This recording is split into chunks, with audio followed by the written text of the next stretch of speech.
Hello, hello, and welcome to another episode of the Good Vibes Project. I'm your host, Steve Bierfeld, admitting what few people will. There's a lot I don't understand. Engaging guests join me each week and provide vivid illustrations, explain confusing concepts, and reveal deeply personal experiences of their own. Check out the previous episodes with Will Teran for part 1 and 2. We now finish up with part 3 of the conversation. A question that came to me as I was thinking, as we knew we were going to meet, is being an artist as a profession. And we joked about the starving artist. And there's something to be said about, you actually posted something on your Facebook on Teran Studios, and it was like a cartoon meme, and someone was like, hey, here's my art, do you want to buy it? And someone's like, no. And he's like, oh, okay. He's like, oh, can I have it for free? And the guy looks like, what are you talking about? People appreciate good art to a point. Sure. But something like that, how do you sell yourself in the instance like, hey, I'm an artist, no different than, I'm running a gym and I'm selling a product of a fitness class, or I'm selling a physical product. Well, that's exactly it. The idea of the artist selling work is very taboo to me. I hate that idea. I hate the concept because I think that being an artist is more of a lifestyle. It's more of a culture than a profession. There are artists that decide in the beginning, well, this is what I say to somebody who comes to me and says, how do I know I want to be an artist? Okay, well, you got to ask yourself one question, and that's who you make work for. Is it for you or is it for an audience? And that will determine how you proceed to make work. I personally make work for myself. I can be very selfish about my work because I decide what I want to do whenever it is I want to do it. No matter what you want, you're not going to be able to sway that. Do I want to put a price on my work? No. Do I enjoy selling my work? No. But I'll do it if I have to. And then that becomes a whole different mentality. Now I build for an audience. Now it's about what you like. Now it's about how I can satisfy you so that I can get paid. Do you find that stifles your creativity? Oh, absolutely. Yeah? Absolutely. I'll do things that I don't want to do. And why am I... that's work. Now we're working. Now it's job. Now it's no longer a therapy. Now it's no longer something beautiful.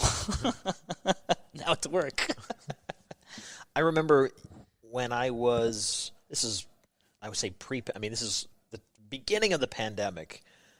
This is March, April 2020 now, so it's taken us back. I was running a kind of a promo I was doing on Instagram. I was like, I'm going to support a local business every day for 50 days. Right. I figured there's no way this is going to go for 50 days. Right. And most of it was restaurants, but I would go to certain things. And I remember coming to you, and I was like, hey, I'd like to support your business. And you said something along the lines of, yeah, that's great, but I don't want to really sell anything. So I remember you had drawn me a portrait of myself. I have that. I owe you that. It's still in my room. Yeah, I saw the picture. I have it in the books. Of it. Yeah. And I mean, $5 or $10 or something I gave you. I mean, it was probably worth 50. It was amazing, but it was incredible. And I remember thinking, and I've talked to these about before, if your art is good, there's a market for it. Sure. Don't be afraid to sell yourself. Absolutely. No, I agree. Is this a constant inner struggle with you? Yes, me personally. Yes. Do you feel like it lessens the art? Do you feel like I just don't want to? I think it takes away the integrity, for sure. But I'm very stubborn about what I believe in, and many other artists will contest this because it depends on what you want to do and how you want to present yourself as an artist. I have done that. I've actually sold for galleries when I was much younger, in Beacon, a lot. For a couple $1,000s a piece. Several galleries contracted me for a little while, so I would just hang out and make work and come back, and this is what I have now. And I would pay rent like that. But at 26, and you're making a couple $1,000s a week for these paintings, and I lived above a bar, so I just pissed all that money away. Didn't really realize anything until I started learning the market and started taking it seriously. And I was like, I don't want to keep making the same stuff just so that I can sell it. Because these were important pieces to me, regardless of however many, you have to make this many paintings and kind of make them look like this. Let's see what you come back with.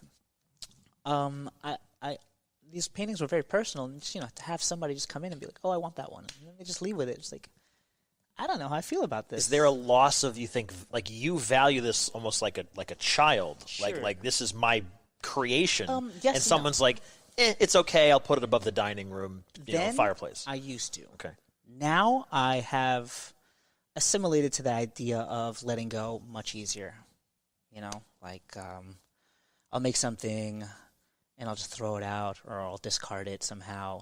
And people would freak out when they see me do this. Like, what are you doing? It's like, I'll just make another one. That's it. I made it. I'll just make another one. I don't care. Yeah. It's the experience.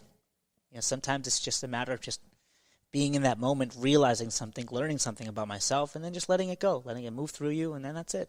Like, same thing in writing a song. You write a song, and it's brand new, and it's fresh because it's passionate, and it's wild, and it's burning inside of you, and you get it down, and the song is over. You'll never play that song again twice, like, the same way. You won't feel that passion as strong, the Eagles or the Stones or whoever's making music still from 40, 50 years ago. They're not playing these songs in the same passion anymore. It was fresh. When it was fresh, it was eye-openingly, soul-catchingly powerful. Now, yeah, you still have some kind of feelings of that, but when they play it, it's not the same anymore. They get over it. It's done. Call it a wrap. It's cased up, and that's it. Like people wonder why Zeppelin stopped playing Stairway or Right, or any band playing any. For me, it's like, this is the song. Like, what do you mean Journey's not going to play Don't Stop Believin'? Right. Like, what do you mean? Like, Right. dude, they played this 75 times this month. How would they feel having to Yeah. play this over? Like, it's just not the same anymore. I'm sure they have to because that's what the crowd wants and that's what you do best. But is it going to feel the same? No. Are you going to have some kind of shitty feelings about it? You might. I remember going to a concert in Texas. This is a few years ago. It was Modest Mouse and Brand New. Okay. The bands. Brand New was the headliner. Yeah. And I knew one Modest Mouse song. Float On. Sure. That's all I knew. They did not play Float On. Oh. And I remember thinking, like, wait, are they done? This Like, is what I came for. like that's all I knew in Brand New. Brand New, I was Sure. a big fan of at the time, and I knew a bunch of their songs, but I had no knowledge of Modest Mouse. I knew who they were, and I'm like, where's Float On? Yeah. And the girl I was with at the concert was like, oh, I guess they're not going to play it. I was like, what do you mean they're not going to play it? Like that's the song. Like, that is their most famous song. That's a great album. Good news for people who love bad news. When Float On is on that, it's fucking phenomenal. So I guess it's my failing that I didn't know the 12 other songs are on that album. All I knew is this one song. But I guess that proves my point. Sure. They're playing for their fans. Right. They're not playing for me. I'm obviously not a fan. Although it was a good show. They did a good job, to their credit. It was a good show. Some artists do it for themselves, and some artists don't. I mean, the second you start having to try to make things happen because you make art, like, it changes the direction of it. It's no longer therapy. I'm very proud about that. How can we find that solution then? Because what I worry about it is people, hearing this or listening to, oh man, I want to get into art, and people who are genuinely good artists. Sure. Yeah, but I got to pay the rent. Yeah, but I got to feed the kids. Yeah, but I got to pay, put gas in the tank. Do something else. Do something else. And only treat art as the side project? Not the side project. I mean, again, you make art because it feels good. I think it should stay there. It's a tough thing. I mean, some people. I have a friend. He's another varietal artist. Another all across the board. He can do anything: painting, drawing, sculpture, and he likes being put to work. That's what he lives for. I'm very different in the sense where I don't want to do that. Is there a commercial air quotes here, artist of any medium that you're like, okay, they're a big star, but like they get it? Is there one person that jumps out, a painter or a musician or an actor even? Paul McCartney. Paul McCartney? Yeah. He hasn't sold out? He has, but he makes it work for himself, and he's done it for so long, and he's always, pushing himself. He's still making music He today. just came out with another album. Yeah, and he plays all of his own instruments, and it's always great. But pretty good for a dead guy too, right? I'm saying, we've joked about That's this. right. We've joked about the Paul McCartney conspiracy. I buried Paul. Yeah, as big Beatles fans. But but he's a very egotistical guy, Paul McCartney. He loves himself, and he knows that he loves himself. I actually been to several Paul McCartney concerts, and it's a 3-minute song, and then it's like 10 minutes of praise. Side stage 1, side stage 2, side stage 3, just clapping for hours. It's more clapping than anything. I guess at this point, 70 years later, he knows what works. He knows what's made him a billionaire. Right? I guess. If I had to create some kind of commercial product from the work that I do, I enjoy muraling the best. I would always be happy to work on a wall for an allotted amount of money and just. Now we're in upstate New York. You've talked about Newburgh, Poughkeepsie. To some extent, for people who aren't familiar with the area, has a little bit of those same parallels. Poughkeepsie, parts of it now are still not the best, but going back 10, 15, 20 years, Poughkeepsie did not have the best reputation, and now a lot of it is up and coming. Right. Something with Newburgh, a lot of the things developing. Have you done a lot of murals for Newburgh or Poughkeepsie, or are there spots that you really want to jump on? I have two large murals in Newburgh. One is on Washington Street in Liberty, and it's a portrait of George Washington playing the bass, based off of the owner of the building's Facebook profile picture, Richie Fracazzi. He is in the band called the Funk Junkies. He's a really cool guy. But you have to see the mural to really appreciate it. It's wild. And another one for Shapiro's Furniture Barn, which is a local company that's been there for over 100 years. They're on, First and something. I forget now. But that's a very large mural. It takes up the whole side of their building. We did letters, SHAPIROS. And then inside, these letters are mini paintings, like little narratives happening to whatever, they wanted. I forget now. And then it's on top of a huge landscape of the Hudson River with mountains and everything. It's really pretty. If I can get you an image, I will. Do I want to do any other murals anywhere else? Yeah, you drive by a street and you're like, oh my gosh, that's the spot. Everywhere. Yeah. Any chance I get, whatever I can. Yeah, absolutely. I would love to. I would love to do something here in Poughkeepsie because I'm here now, so I just want to, make a mark here before I leave. Yeah, for sure. If you had a dream project, not just local, dream project. Money is no option. You don't have to. You have to bastardize your values. What wakes you up at 3 a.m? You're like, I had that dream again.